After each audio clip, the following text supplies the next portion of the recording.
3.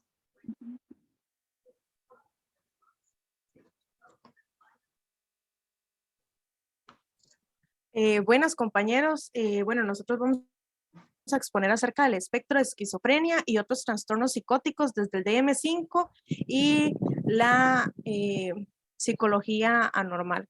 En cuanto a los estudiantes, se encuentra Aldana Gallo, Alondra Granados, Betsabel Richards, María Zumbado, Mariela Conejo, Maureen Sandoval, Montserrat Campos y mi persona, Naray Rodríguez.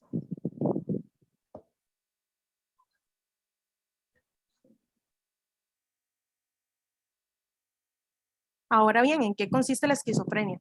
Primero es importante mencionar que Eugen Bleuler fue quien acuñó el término de esquizofrenia para definir a los pacientes que antiguamente eran definidos como endemoniados. La esquizofrenia es una enfermedad mental grave donde se da la pérdida mental, emocional y sensorial de la realidad que puede desarrollarse gradualmente. Se dice que afecta tanto a hombres como a mujeres por igual, sin embargo los síntomas inician antes en el género masculino. Algunos de los primeros síntomas inician en la adolescencia y adulta, donde se pueden tener delirios, entre otros síntomas, e incluso estar relacionado a otros trastornos. Debido a que no hay causas exactas sobre esquizofrenia, algunos investigadores tienen la consideración de que surge de la combinación genética, una parte química del cerebro y la intervención del medio ambiente. Desde el criterio de Freud, expone que este trastorno se genera debido a que no se da el complejo de Edipo, que luego es manifestado inicialmente en síntomas y se torna en dicho trastorno. Por otro lado, no se puede dar un diagnóstico anticipado debido a que puede confundirse con otros trastornos. Para ello se debe presentar uno, dos o varios síntomas por un lapso de 6 meses, dar seguimiento a ellos para luego poder dar el diagnóstico de tal trastorno. Paso con la compañera.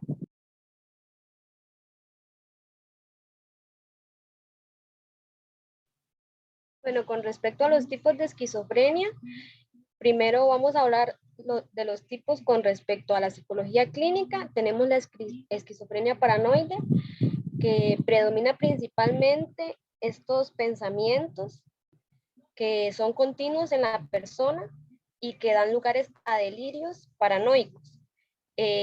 Normalmente son de tipo persecutorio, que es que la persona siente que lo están siguiendo o lo están vigilando; genealógicos, que es que la persona cree que es descendiente real o es parte de alguna familia de la realeza, o que tiene una misión especial. La persona puede creer que es espía o un agente secreto. Luego tenemos la esquizofrenia hebefrénica, que predomina principalmente los cambios afectivos. Está combinado con ideas delirantes, que son transitorias y fragmentadas. Esta persona se le suele presentar como si fuera desorganizada e irrespetuosa, además de que los cambios de humores se les ve como inadecuados. Su discurso suele ser incoherente con las acciones que realiza, además de que se le suele dar un mal pronóstico por el hecho de que estos síntomas, como el embotamiento afectivo y la bulia que estuvimos hablando en clases, suelen aparecer a muy temprano durante el diagnóstico. Después tenemos la esquizofrenia catatónica, que es principalmente estas alteraciones psicomotoras. La persona puede pasar de tener estupores, que son reacciones exageradas, a también tener convulsiones, calambres, temblores o tics nerviosos. Igual se presentaba que este tipo de esquizofrenia, la persona puede pasar del extremo de una obediencia automática, hace cualquier cosa de lo que le digan, aunque parezca extraño o fuera de lo común, al negativismo, que es que la persona se niega a hacer cualquier cosa. Luego tenemos la esquizofrenia indiferencial, que es que este tipo de personas que padecen esta presentan todos los síntomas de una esquizofrenia para que sea una esquizofrenia, pero además de eso pueden poseer características de 2 o 3 de las anteriores mencionadas, pero ninguna predomina. Puede tener aspectos de la catatónica y de la hebefrénica, pero no predomina ninguna de las dos. Luego tenemos la esquizofrenia residual, que es este estado crónico donde la persona, digamos, presenta síntomas de esquizofrenia, pero es de forma leve. No se proyecta como si fuera algo muy llamativo. La persona suele tener enlentecimientos en el comportamiento, así como también en la actividad, tiene embotamiento o falta de iniciativa y suele descuidar un poco el cuidado de sí mismo. Y por último, y que esta suele ser un poquito controversial porque se dice que es muy similar a la esquizofrenia residual, es la esquizofrenia simple, que consiste en que es esta esquizofrenia que se da un desarrollo insidioso, y esto se refiere a que es como donde los síntomas están tan ocultos en la persona o no se presentan de una manera muy llamativa como las alucinaciones que hemos estado hablando anteriormente, como la esquizofrenia paranoide, pero sí se da. Pase a la siguiente, María. Bueno, y desde el psicoanálisis, con respecto a la teoría de Freud, él no profundiza en los tipos de esquizofrenia, pero sí hace hincapié de que la esquizofrenia no es todo en la psicosis, sino que hay otros dos tipos más que una de mis compañeras va a abarcar más adelante, pero que la esquizofrenia no es toda la psicosis. Además de que hace una anotación muy esencial que es muy diferente a lo de la esquizofrenia actualmente, que es que la paranoia o paranoide no es parte de una esquizofrenia, sino que son dos cosas totalmente diferentes o dos estados totalmente diferentes. Y esto es porque Freud explicaba que primero en la paranoide la libido exterior está desprendida, pero no de forma completa. Entonces, esta se sitúa en la psique o en el psiquismo, y del psiquismo pasa al estadio narcisista, donde engrandece al yo y la persona no presenta un interés por la realidad o por el mundo. Sin embargo, la persona que tiene paranoia puede llegar a reconstruir esta idea o esta pulsión libidinal hacia el exterior por medio de estos delirios paranoides que tiene, como la persecución. Mientras que la esquizofrenia sí es el desprendimiento total de la libido exterior. Además de que la otra diferencia es que esta libido se sitúa en el estadio autoerotismo, que si recordamos el autoerotismo, la persona aún no ha desarrollado o aún no ha representado de manera mental el yo y la instancia del objeto. Entonces, no está esto, no hay estos factores que me podrían ayudar a poder tener una visión sobre el mundo exterior. Entonces, se interioriza en la psique. Lamentablemente, la persona, gracias a esto, es que se da un desarrollo desfavorable sobre la demencia. Así, María.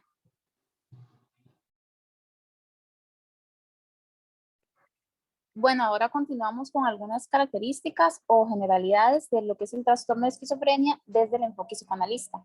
Bueno, en un primer momento, Lacan postula que la persona con esquizofrenia toma una posición irónica, que bueno, con esta ironía no guarda una relación como con lo que comúnmente se asocia al término, ¿verdad? Como lo cómico o el chiste, sino que se refiere a como una ruptura abrupta del esquizofrénico con el lazo social, ya que desde la ironía el sujeto dice que los otros no existen, que el lazo social es una estafa, no coincide como la realidad, sino que se encuentra completamente fuera del discurso. Por su lado, lo que es Freud propone que en el trastorno de esquizofrenia existe como una retracción de la libido, ¿verdad? Que es como esas pulsiones que las personas dirigen hacia los objetos. Entonces, al haber como esta represión, esta libido regresa al yo, y ahí es donde Freud dice que los delirios y las alucinaciones son como un estado de lucha entre la represión y la tentativa de curación que busca que la libido vuelva a los objetos en lugar del yo. Entonces, propone los delirios como un mecanismo de curación en medida en que se reconstruyen las relaciones objetales, pero como esto no se logra concretar en realidad, ahí es donde empeora como el trastorno. Otro aspecto también que viene a resaltar Freud es que en la esquizofrenia el contenido inconsciente se encuentra accesible directamente en el estado de conciencia. Y es que eso lo sustentó a partir de una paciente que ella lograba en el estado de conciencia recordar muchos síntomas que presentaba durante como los episodios. Y lograba incluso generar como pensamientos sobre la situación que vivía. Y ya por último, Freud también destaca el lenguaje del órgano, que esto se refiere a que las personas con esquizofrenia atribuyen a las palabras el valor real de los síntomas, por una conexión únicamente léxica entre el síntoma y la palabra, y no porque realmente sea como de esa forma. Para que se comprenda un poco mejor, voy a dar un ejemplo. Había una paciente que se quejaba de tener los ojos torcidos, que en alemán esa palabra, ojos torcidos, es Verdrechen, y ella atribuía eso a la influencia de su novio, a quien ella describía como hipócrita, que la palabra para describir eso es en alemán Augenverdrechen. Entonces, digamos, la relación entre el síntoma, que ella es entre el síntoma y lo que ella pensaba que se lo provocaba, era únicamente en la estructura de la palabra y no porque realmente fuera así. Ya puedes seguir.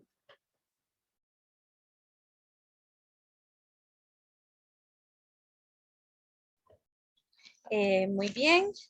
En este caso a mí me toca exponer los síntomas. Normalmente los síntomas serían el delirio, las alucinaciones, el habla desorganizada, la expresión corporal. La esquizofrenia está representada como un abanico de disfunciones cognitivas y emocionales. La persona esquizofrénica no puede separar lo real de lo irreal. Tiene ideas delirantes. Existe una desconexión de la realidad, básicamente. La esquizofrenia se estructura desde la psicosis y la persona esquizofrénica es como un sujeto de la destreza. El sujeto de la destreza es el que cree que tiene la certeza absoluta. Pero bueno, desde el psicoanálisis se elimina el término síntomas. No existe, sino que gracias a Lacan se le llaman fenómenos fundamentales. Estos también se pueden dar en la prepsicosis. Entonces, los fenómenos fundamentales tienen 3 fases. El automatismo mental, que es el escuchar voces de otros, ya sea para dar órdenes o ya sea para insultarles. Luego tenemos la fase de la involucración de cuerpo. Es cuando la persona percibe su cuerpo como extraño, no se siente cómodo con sí mismo y tiene una pérdida de la percepción del tiempo. Un gran ejemplo de esto es como una persona que cree que es otro, puede llegar a ser otra persona hasta de otra época. No sabe en qué línea del tiempo se encuentra. Entonces esa es la segunda fase. Y luego está la que concierne el sentido y la verdad, que es lo del sujeto de la destreza. Es el que cree que tiene certeza absoluta sobre todos los testimonios. Muy bien, esto sería por mi parte. Ahora va mi compañera.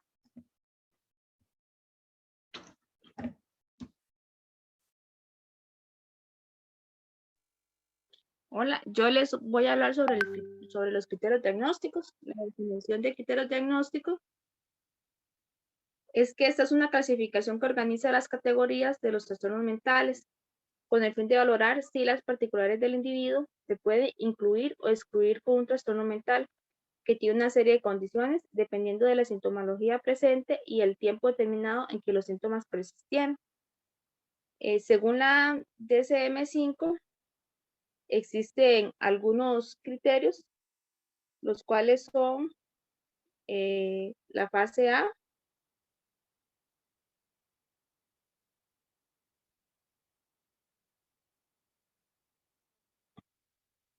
la fase activa, perdón, si en un periodo de un mes se han presentado de 2 a 3 de los siguientes síntomas: discursos desorganizados, alucinaciones, comportamiento desorganizado o catatónico, delirios y síntomas negativos. El criterio B, que es que durante un tiempo importante el individuo genera o presenta una deficiencia en una o más de las siguientes áreas: las relaciones interpersonales, en el trabajo o el cuidado personal o académico. El cuidado personal se puede dar durante la niñez y la adolescencia, en donde el individuo no aprende a tener un aseo personal adecuado. El criterio C, cuando los síntomas han persistido un tiempo igual o superior a los 6 meses, en donde estuvo presente al menos uno o dos de los síntomas del criterio A y puede incluir síntomas generales, prodrómicos, manifestándose por medio de los síntomas negativos. El criterio D, se procede a descartar el trastorno esquizoafectivo, trastorno depresivo, bipolar, ya que no coincide con las características típicas de los psicóticos. Criterio E, no se puede atribuir los síntomas a aspectos fisiológicos o a causa de la ingesta de algún medicamento. Criterio F, si el individuo es diagnosticado con el espectro autista o relación con alguna dificultad en el área de aprendizaje del lenguaje, se le añadirá el diagnóstico de esquizofrenia si éste ha presentado síntomas como alucinaciones y delirios observables durante mínimo un mes. Si los síntomas perduran durante un año, estos los organizan de esta forma. Primer episodio, episodio agudo, presencia de los síntomas agudos. Primer episodio, hay una remisión parcial. Se da una mejoría después de un episodio y la presencia de los síntomas son parciales. En el primer episodio, remisión total, los síntomas no se manifiestan luego de un periodo. Después aparecen los episodios múltiples, variedad de periodos, se presentan los síntomas agudos, remisión y de nuevo los síntomas agudos en un corto plazo. Episodios múltiples se presenta una remisión parcial, episodios múltiples se presenta una remisión total. Después puede ser continuo, hay una persistencia de sintomologías breves y de baja intensidad. Y en el último se debe esclarecer si el trastorno se presentan con catatonía. Nosotros no incluimos sobre los criterios diagnósticos en la psicodinamia, pero entonces los vamos a mencionar ya que la profesora nos lo pidió.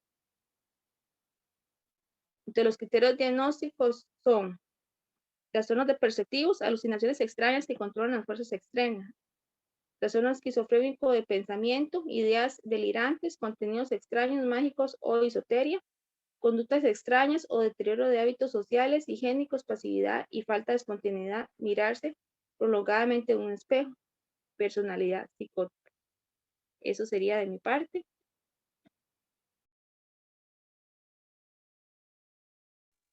Ok, entonces, bueno, nuestra mente, busca como protegernos, ¿verdad? Siempre está como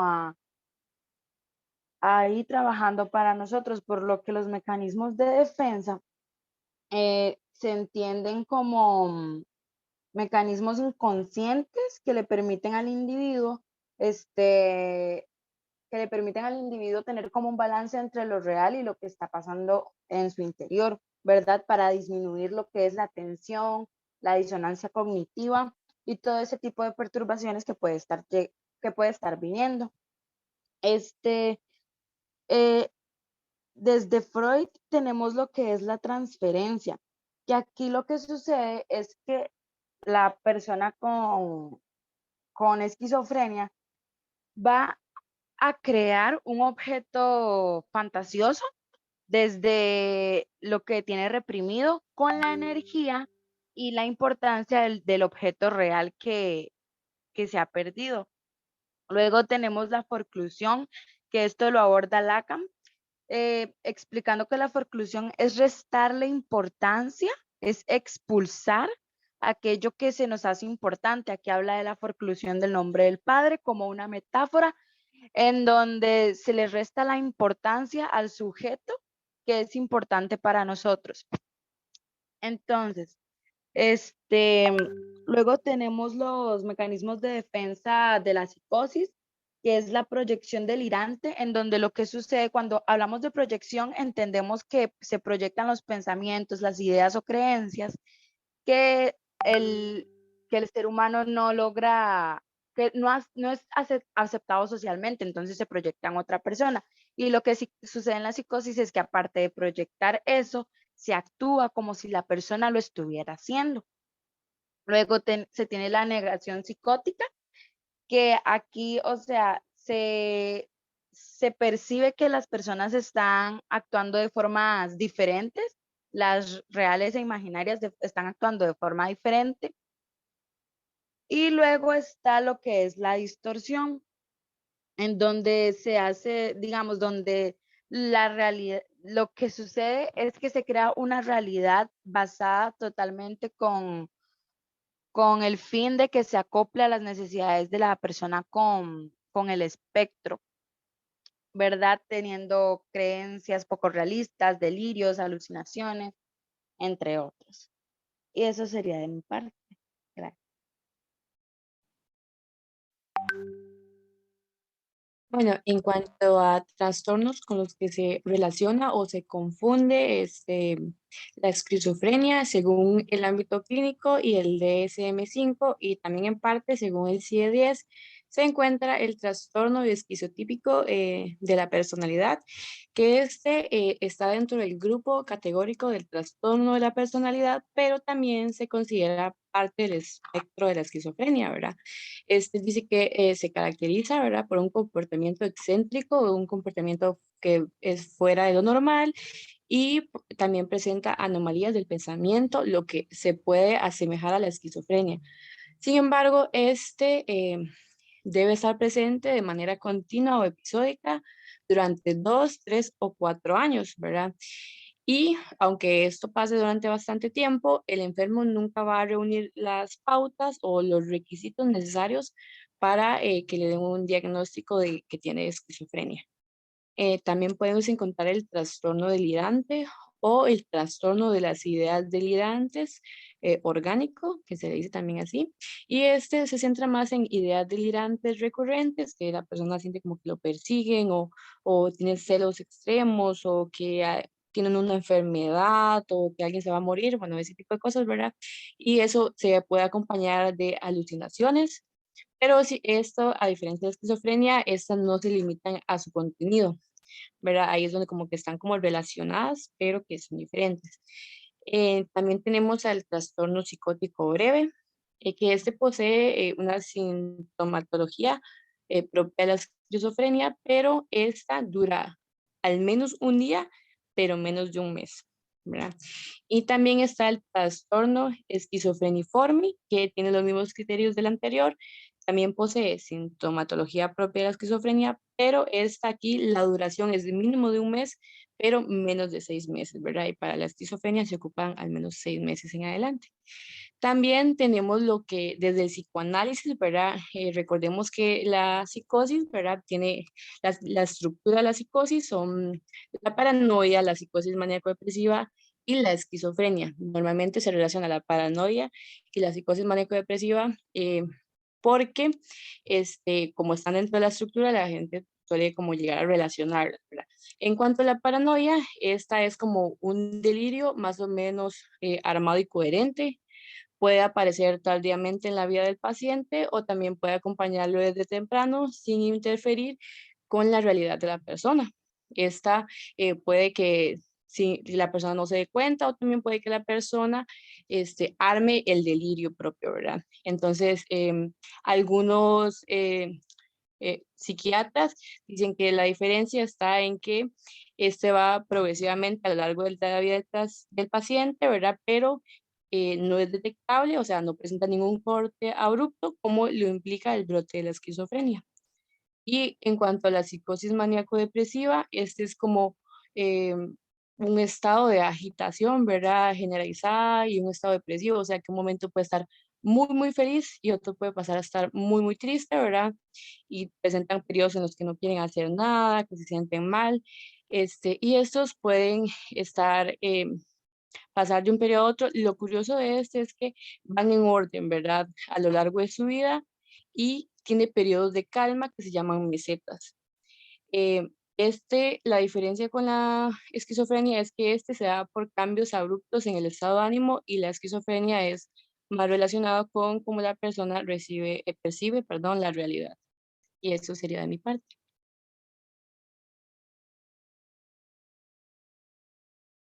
Ahora bien, vamos a hablar sobre la intervención del psicoanálisis en la esquizofrenia. Para hablar de ese apartado, vamos a devolvernos un poco tiempo atrás y vamos a retomarlo desde Freud, Melanie Klein y Lacan. Empezando con Freud, él nos decía que él creía que desde el psicoanálisis o desde la postura que él tenía en aquel momento como psicólogo, no se podía abordar la esquizofrenia. Pero aún así, él motivaba como a todos sus discípulos a que investigaran más, a que se informaran mejor, porque tal vez, posiblemente, ellos sí encontraran algo que él no veía. Luego, Melanie Klein viene y dice que sí es posible abordar la esquizofrenia desde el psicoanálisis. Y ella dice que se puede hacer, o propone una teoría más o menos que se haga de la transferencia y la contratransferencia. De modo que en esta terapia, la persona que padece de esquizofrenia empiece, por decirlo de una forma muy coloquial, utiliza a su terapeuta como un basurero, de hecho, y empieza a echar en aquel basurero todos sus pensamientos, sus emociones y todo sus delirios y todo ello que se lo empiece a agregar o a echar en aquel basurerito, para que así esta persona se vaya liberando y pueda hacer análisis. Y también ella mencionaba que la contratransferencia era muy importante, porque esta contratransferencia era la que iba a permitir hasta cierto punto que el terapeuta pudiese generar cierto tipo de empatía hacia el otro para tratar de comprender aquellas emociones. Luego Lacan viene y dice que desde la perspectiva de él se tiene que basar en lo simbólico, imaginario y lo real. Lacan decía que lo real se tenía que tener muy claro, no confundirlo con el término de realidad, porque no vienen siendo lo mismo. Lacan decía que lo real, en este caso, es lo que no se puede pensar, pero se puede imaginar, se puede representar, era lo inconceptuable, eso era lo que decía Lacan. También decía que lo real tenía cierta relación con la sexualidad, con la muerte, con el horror y los delirios. Después, en lo imaginario, él decía que había que hacer una imagen integrada del sujeto. Y aquí es donde se encuentra el estadio del espejo.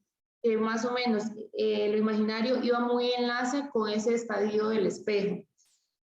También esto de lo imaginario más o menos es como tratar de proyectar imágenes.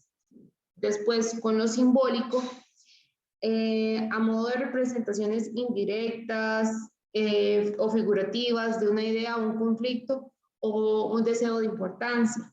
Después Lacan venía y agarraba estos tres términos, por decirlo, de lo simbólico, lo imaginario y lo real, y formaba tres círculos para que nos imaginemos un poco como lo que había hecho la señora que nos había visitado, donde estaba lo psicótico, lo neurótico y eso. Bueno, Lacan agarró como ese mismo tipo de círculo, nada más que puso lo simbólico, lo real y lo imaginario. Entre lo real y lo imaginario está el querer. Entre lo simbólico y lo imaginario está el poder. Entre lo simbólico y lo real está el saber. Y entre todos ellos, por decirlo, en el centro, en el núcleo, está lo que es el hacer, que es como el objetivo más que todo de la terapia que proponía Lacan desde el psicoanálisis. Voy a pasar la página, Mari. Muy bien, tenemos las conclusiones. Las conclusiones que nosotros sacamos fueron el conocer plenamente los detalles cruciales en lo que consiste el trastorno esquizofrénico, o sea, no caer en estereotipos o prejuicios. En la mente de una persona esquizofrénica ocurren episodios de fantasía en que están muy alejadas de la realidad, lo que se desemboca en que la persona no sea capaz de mantener un estilo de vida normal. Aquí es donde se surge la desconexión de la realidad. Los criterios diagnósticos desde las fuentes globales, como en el caso del DSM-5, son necesarias para tener un conocimiento universal ordenado.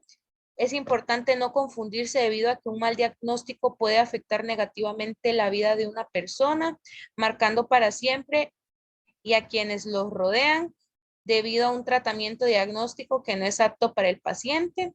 Los mecanismos de defensa respecto a la esquizofrenia se dirigen más que todo a lo psicótico en general, lo cual no ayuda a establecer un punto fijo sobre el espectro en sí, y se puede reconocer que hay diversas maneras de abordaje con respecto al psicoanálisis de esquizofrenia.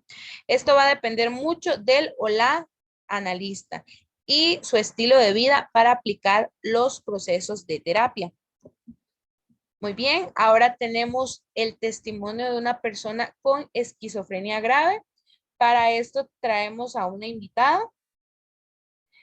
Traemos a una invitada especial que nos va a dar este ejemplo. Clara, tengo esquizofrenia grave. Quizás trabajé en la misma empresa que tú y puede que jamás vayas a ver nada raro en mí.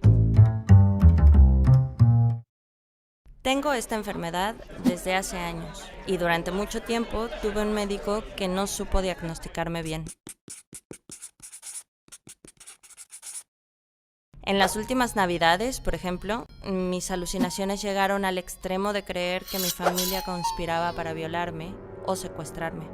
Solía quedarme despierta durante días y días para estar atenta en todo momento y que no me pasara esto. Aunque tengo que decir que los síntomas de mi enfermedad comenzaron de una manera más tonta. Yo escuchaba mi nombre, creía que me llamaban, pero al final mis amigos y mi familia me dijeron que solo yo escuchaba mi nombre. Cuando mis alucinaciones no planeaban violarme ni matarme, me convencían de que era el ser más feo que existía.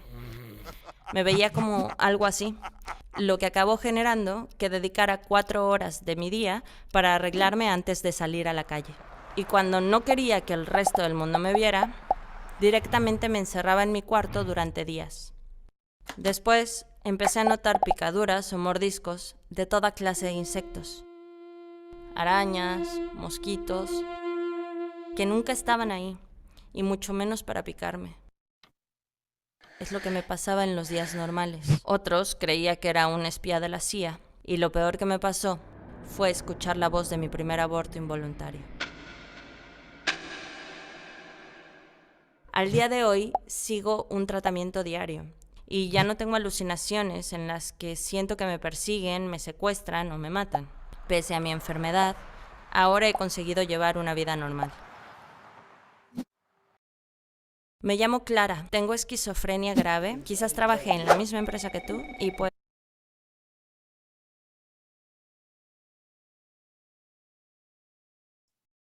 Muy bien, eso sería el testimonio. Y muy bien, acá tendríamos nuestras referencias utilizadas. Y esto sería todo por parte de nuestra presentación. Muchas gracias.